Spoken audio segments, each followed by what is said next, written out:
Welcome students, this is CA Bharat Galani signing in to take you through the topic how to perform. Now in the last session we have already covered under the unit performance of a contract as to who can perform.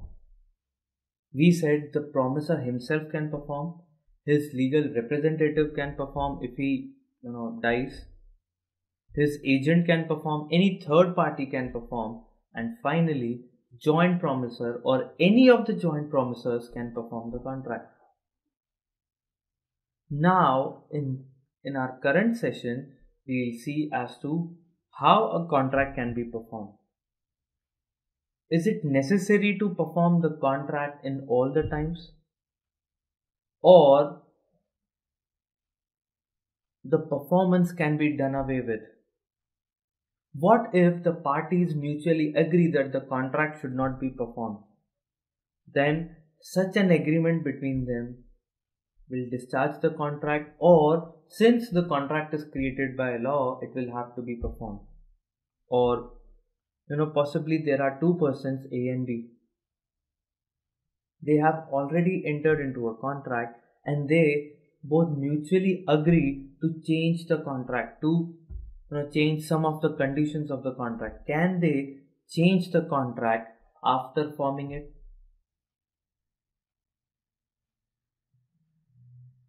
Can they cancel the contract after forming it?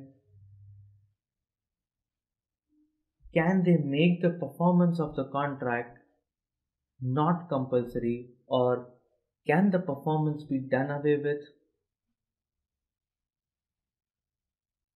One more thing, A and B enter into a contract wherein A sells a watch to B for rupees, let's say 1000.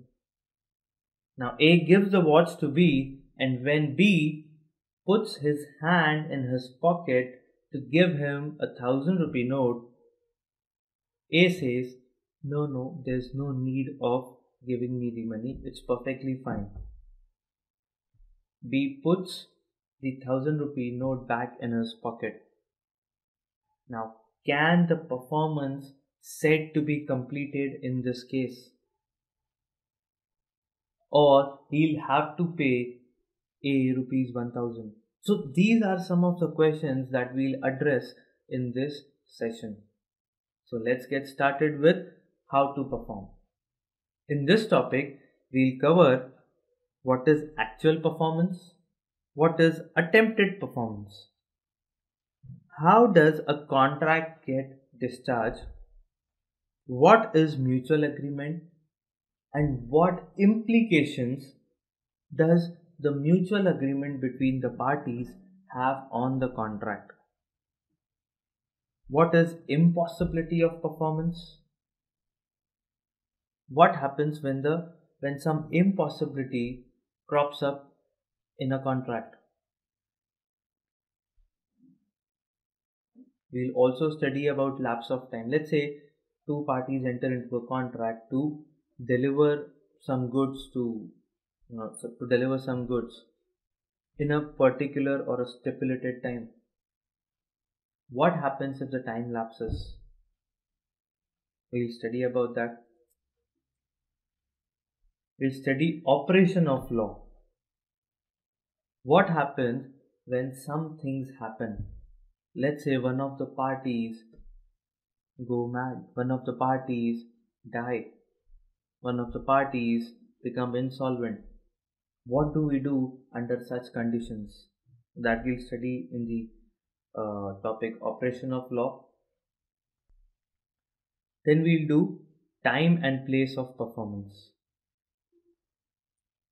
And finally, we'll cover the topic incidental topics. That is, these are some tidbit topics, random topics which are related to the performance of contract. So we cover them in the last. So let's see what is actual performance and what is attempted performance.